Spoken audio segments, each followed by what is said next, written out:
கர்த்தரின் செயல்கள் ஆராயப்படுகிறவைகள் என்று சொல்லுகிற வேதம் செயல்களை அறியா என்றும் சொல்லுகிறது. நல்லா புரிந்து கொள்ளணும். உங்களுக்கு வந்து சப்ஜெக்டுக்குள்ள போனா நான் ஃபுல்லா கவர் பண்ணி முடிக்க நான் விரும்புகிறேன்.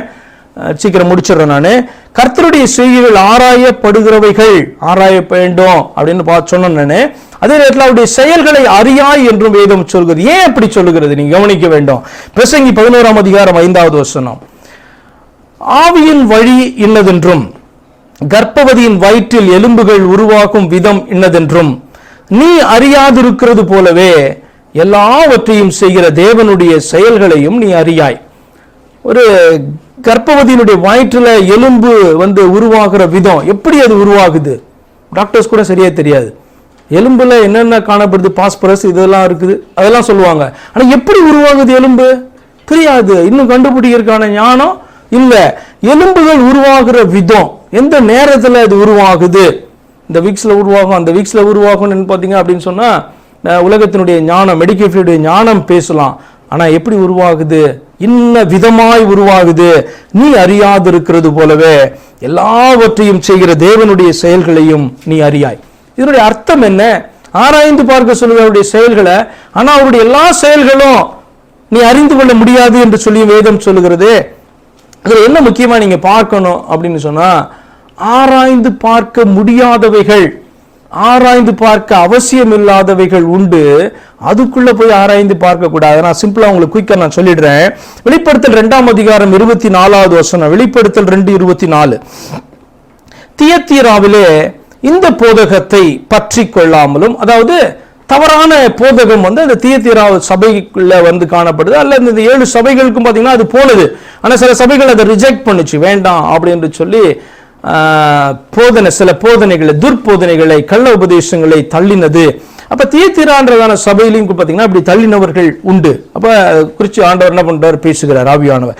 தியத்தீராவிலே இந்த போதகத்தை பற்றி கொள்ளாமலும் சாத்தானுடைய ஆழங்கள் என்று அவர்கள் சொல்லுகிறார்களே, அந்த ஆழங்களை அறிந்து கொள்ளாமலும் இருக்கிற மற்றவர்களாகிய உங்களுக்கு நான் சொல்லுகிறது, உங்கள் மேல் வேறொரு பாரத்தையும் சுமத்த மாட்டேன். அப்ப சாத்தானுடைய ஆழங்கள், எழுதப்படாதவைகளுக்குள்ளே போய் நுழைந்து அதெல்லாம் தேடுறது, அது வந்து ஆண்டவர் சொல்லவே இல்லை. நான் உங்களுக்கு என்னதான் சொல்லி கொடுத்துட்டு இருக்கிறேன், வேதத்தின்படி வேத வார்த்தைகளை நீங்க ஆராய்ந்து பார்க்கணும். வேதத்தின்படி இந்த வேதத்தினுடைய தேவன் என்று சொல்லப்படுகிறவர் யார் என்று சொல்லி நீங்க ஆராய்ந்து பார்க்கணும். அப்பதான் நீங்க இந்த இயேசுவை கண்டுபிடிப்பீங்க அப்படின்னு நான் சொல்லி கொடுத்தேன் உங்களுக்கு. ஆனால் வேற வெளியில எல்லாம் போயிட்டு நீங்க என்ன பண்ண வேண்டாம், ஆராய்ந்து பார்க்க வேண்டாம். அல்லது இந்த வேதத்துல இல்லாத காரியங்களை நான் அறிந்து கொள்ள போகிறேன் என்று சொல்லி தியானம் பண்ணி அறிந்து கொள்ள வேண்டிய அவசியம் கிடையாது. அது வேற ஆழங்களுக்குள்ளே மனிதனை கொண்டு போய்விட முடியும். நல்லா புரிந்து கொள்ளுங்க. பாருங்க, இன்னும் புரியலன்னா சில காரியத்தை சொல்றேன். இல்லாததை ஆராயக்கூடாது. உபாகமம் 29:29, உபாகமம் 29:29, மறைவானவைகள் நம்முடைய தேவனாகிய கர்த்தருக்கே உரியவைகள், மறைவானவைகள் நம்முடைய தேவனாகிய கர்த்தருக்கே உரியவைகள், வெளிப்படுத்தப்பட்டவைகளோ இந்த நியாயப்பிரமாணத்தின் வார்த்தைகளின்படி எல்லாம் செய்யும்படிக்கு நமக்கும் நம்முடைய பிள்ளைகளுக்கும் என்றென்றைக்கும் உரியவைகள். அடுத்த பெரிய கேள்வி, மறைவானது என்ன, வெளிப்படுத்தப்பட்டது என்ன? இந்த வசனம் தெளிவாய் சொல்லுகிறது, மறைவானது நம்முடைய தேவனாகிய கர்த்தருக்கே உரியவைகள். அப்ப ஆண்டவர் வந்து வெளிப்படுத்தாம மறைத்து வைத்திருக்கிற காரியங்கள் உண்டு. அதெல்லாம் நம்ம ஆராய்ந்து பார்க்க முடியுமா? ஆராய்ந்து பார்க்க நமக்கு புத்தகம் இல்லை. ஆனால் வெளிப்படுத்தப்பட்டதுன்னா என்ன தெரியுமா அர்த்தம்? இந்த வசனம் சொல்லுகிறது, வெளிப்படுத்தப்பட்டவைகளோ இந்த நியாயப்பிரமாணத்தின் வார்த்தைப்படியில். அப்படின்னா இந்த வேதம் என்று சொல்லுவது தேவன் வெளிப்படுத்தி வைத்திருக்கிற காரியம் என்று சொல்லி அர்த்தம். அப்ப இந்த வேதத்தை ஆராய்ந்து பாராத, இந்த வேதத்தை ஆராய்ந்து பார்க்காதன்னு யார் தெரியுமா சொல்லுவா? பிசாசுடைய ஏஜென்ட் தான் சொல்லுவான். ஏன்னா இந்த வசனம் சொல்லுகிறது மறைவானவைகள் அப்படின்னு சொன்னா இந்த வேதத்துல ஆண்டவர் கொண்டு வராத காரியங்கள், இந்த வேதத்துக்குள்ள கொண்டு வராத காரியங்கள் ஏராளம் உண்டு. யோசிச்சு பாருங்க, யோபு கிட்ட ஆண்டவர் பேசும்போது, நீ அவ்வளவு பெரியவனா, உனக்கு இதெல்லாம் தெரியுமா, நீ என்ன கேள்வி கேட்கறதுக்கு நிக்கிறிய, எனக்கு பதில் சொல்லு, இது தெரியுமா உனக்கு, அது தெரியுமா கேட்கிறார். அது தெரியுமா யோபுக்கு? இன்னைக்கு படிக்கிற நமக்கு கூட அது தெரியாது. ஆண்டவர் என்ன பேசுறாரு 38ஆம் அதிகாரத்துல இருந்து நிறைய விஷயங்கள் நமக்கு தெரியாது, அப்படிதானே? அப்ப மறைவானவைகள் தேவனாகிய கர்த்தருக்கு உரியவைகள் என்று சொன்னால் அவர் இன்னும் அவைகளை வெளிப்படுத்தி வேதத்தில் எழுதவில்லை என்று சொல்லி அர்த்தம். ஆனா இந்த வேதத்தில் எழுதி வச்சிருக்காரு பாத்தீங்களா, அத்தனையும் நமக்காக எழுதப்பட்டது.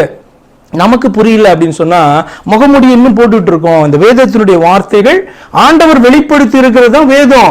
இந்த வேதத்தையே ஆராய்ந்து பார்க்க கூடாதுன்னு ஆண்டவர் சொல்லவே இல்லை.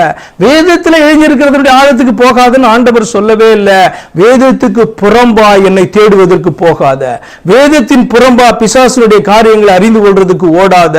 அதுதான் சாத்தானுடைய ஆழங்கள். ஏன்னா ஆண்டவரை தேடுற இந்த வேதத்தை விட்டு நீ போனா இந்த ஆண்டவரை கண்டுபிடிக்க மாட்ட, நீ பிசாசை கண்டுபிடிச்சிருவ, அல்லது பிசாசை தெய்வம் என்று சொல்லி ஏற்றுக்கொண்டு ஓடிடுவா, இவர் தான் அப்படின்னு சொல்லி ஓடிடுவேன். அதனால் ஆண்டவர் எச்சரிக்கிறார், சாத்தானுடைய ஆழங்கள் என்று சொல்லுகிறதான காரியத்துக்குள்ள நீ போக வேண்டாம், ஆனால் ஆராய்ந்து பாருன்னு ஆண்டவர் எழுத்துமா சொல்றாரு. இயேசு தெளிவாய் சொன்னார். அதற்கு முன் காண்பிச்சிருந்தேன் யோவான் 5 வேத வாக்கியங்களை ஆராய்ந்து பாருங்கள். இந்த வசனம் சொல்லுகிறது, உபாகமம் 29:29, மறைவானவைகள் தேவனாகிய கர்த்தருக்கே உரியவைகள், வெளிப்படுத்தப்பட்டவைகளோ இந்த நியாயப்பிரமாணத்தில் எழுதியிருக்கிறவெல்லாம் கை கொள்ளும்படி நமக்கும் நம்முடைய பிள்ளைகளுக்கும் கொடுக்க. அப்படி என்று சொன்னால் இந்த வேதம் என்பது தேவன் நமக்கு வெளிப்படுத்தி வைத்திருக்கிற காரியம். இன்னும் அநேகருக்கு வெளிப்படுத்தி வைத்திருக்கிற காரியமே புரியல அப்படின்னா அதுக்கு என்ன தெரியுமா காரணம்? அவர்கள் ஒரு திரையை போட்டுக்கொண்டு வேதத்தை வாசிக்க ஆரம்பிக்கிறார்கள். புரிய மாட்டேன். ஆண்டவர் மறைச்சு வைக்கல, அவனே மறைச்சிக்கிறான், அவனே தன்னுடைய கண்ணை மூடிக்கிறான் என்று சொல்லி அர்த்தம். அதனால ஆண்டவர் நம்மோடு கூட பேசுகிறார், என்னுடைய வார்த்தைகளை நீ ஆராய்ந்து பார்க்க வேண்டும், என்னுடைய செயல்களை ஆராய்ந்து பார்க்கணும், ஒப்பிட்டு பார்க்க வேண்டும். வார்த்தைகளின்படி செயல்படுகிறவர் அவர் செயல்படுகிறார் என்று சொன்னால் அவர் அதை குறித்து பேசியிருப்பார்.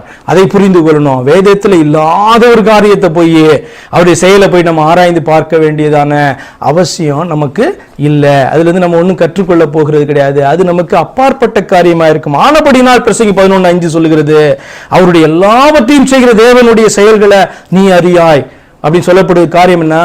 மறைக்கப்பட்ட காரியங்கள், அதாவது வேதத்தில் எழுதப்படாத காரியங்கள் உண்டு, அதை நீ போய் ஆராய்ந்து பார்க்க வேண்டாம் என்று சொல்வது உங்களுக்கு புரிந்திருக்கும் என்று சொல்லி நான் நினைக்கிறேன்.